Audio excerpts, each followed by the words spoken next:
Welcome back to ESPR Boxing. Delighted to be joined by Danny. We are talking about an under the radar to some, under the radar, maybe not to so many people. Fight that's happening this weekend in Japan. Well-known fighter Kiko Martinez, who's fought in the UK several times, is fighting Reiya Abe. I'm going to say sorry if I butchered that. Danny, thank you for joining me. Interested to talk about this fight. Two top class featherweights. Yeah, just let me know how you are and let me know what you think of this one. Yeah, I'm good, mate. Thanks for having us on again. As you say, it's a fight that's sort of flown under the radar. There's a fair bit of boxing on, maybe none of like the A class in terms of profile. And this is one that until you mentioned it, sort of skipped my attention. But Kiko Martinez proved last time out, plenty left against Jordan Gill. And I wasn't, I'll admit, overly familiar on Reiya Abe. I don't think many UK fight fans were, but after having a wee look and stuff, it's a really interesting fight with some pretty significant ramifications for the featherweight division. So looking forward to talking about it with you. Yeah, I think Abe 24-3-1 for those that don't know. I think one thing that's interesting about his career is that all three of his losses have been very close points losses. Obviously he's not been stopped, and obviously he's had that draw as well. And his last loss was in September 2019, so quite a while ago as well. So you could say he's on a bit of a roll, beating a couple of undefeated fighters in Japan. And yeah, I think quite possibly faces a Kiko Martinez, and it's debatable how much Martinez has left. And I think that's possibly one of the things that comes into factor here. Martinez kind of obviously got stopped against Josh Warrington. A lot of people thought he might retire then. His next fight comes back against Jordan Gill, who was, is in my opinion a good fighter. Stops him quite early on for the European title. Martinez kind of coming up to 60 fights now, 37 years old. How much do you think? How much do you think he has left here?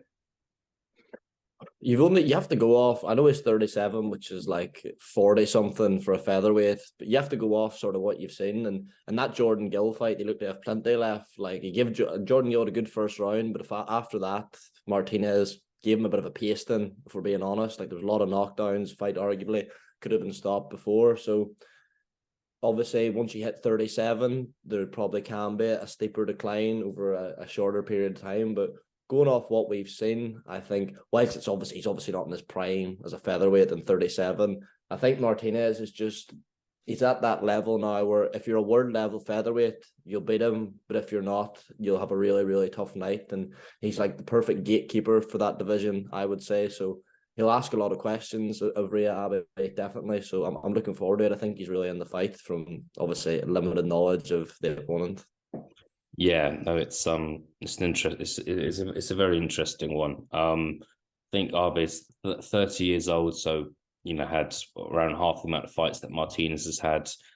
Be interesting to see kind of the odds on who's favourite for this one and see what happens on I seen Saturday. the odds. I had a look at the odds. So Abe is a favourite, but not huge. I think he's like 4-7 or something, Yeah. and Martinez is what was it, 5-4 around that. So pretty close fight. Yeah. Like you never know. Sometimes Martinez goes into these fights as like an astronomical underdog, but now even the bookmakers factoring in the home advantage are giving him a pretty good chance.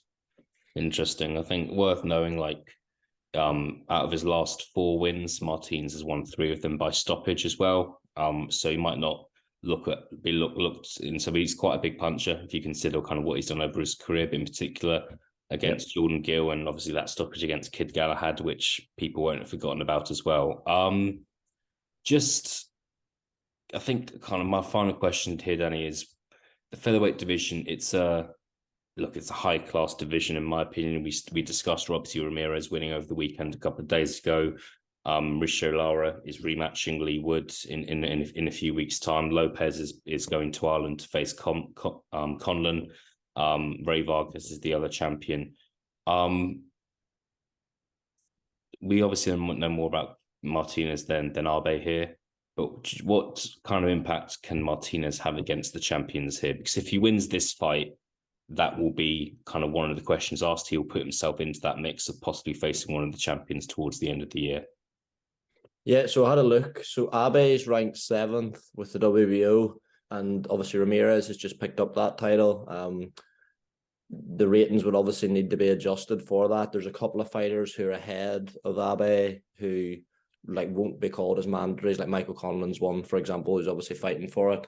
So if Martinez does beat him, you could see him like potentially go to 2 or 3, which means could hypothetically see him called as a mandatory for the likes of, what is it, Robisi Ramirez, which I think that's a tough fight for him, a really tough fight for him. As I say, I don't think he's got anything to offer a legitimate world champion at featherweight, unfortunately, at this stage. But below that level and below the level of a serious contender, I think you'll be found out if you're not world level.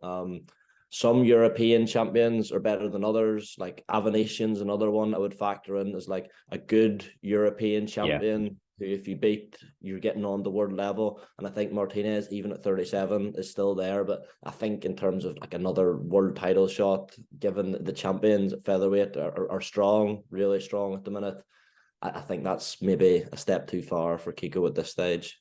Yeah, we shall see. We shall see. But yeah, very intriguing fight here. Yeah, thank you for your time, Danny. Looking forward to doing more of these videos. I'm not going to ask you for a prediction because for like our knowledge in Reiya Abe, we're not experts on this guy. I know you've seen a bit of him, but I think it would be unfair to ask for a prediction. But we will see what happens in Japan on Saturday, and then see what happens next for the winner. But yeah, thank you very much for your time, and I'll speak to you again soon. No problem, mate. Thanks.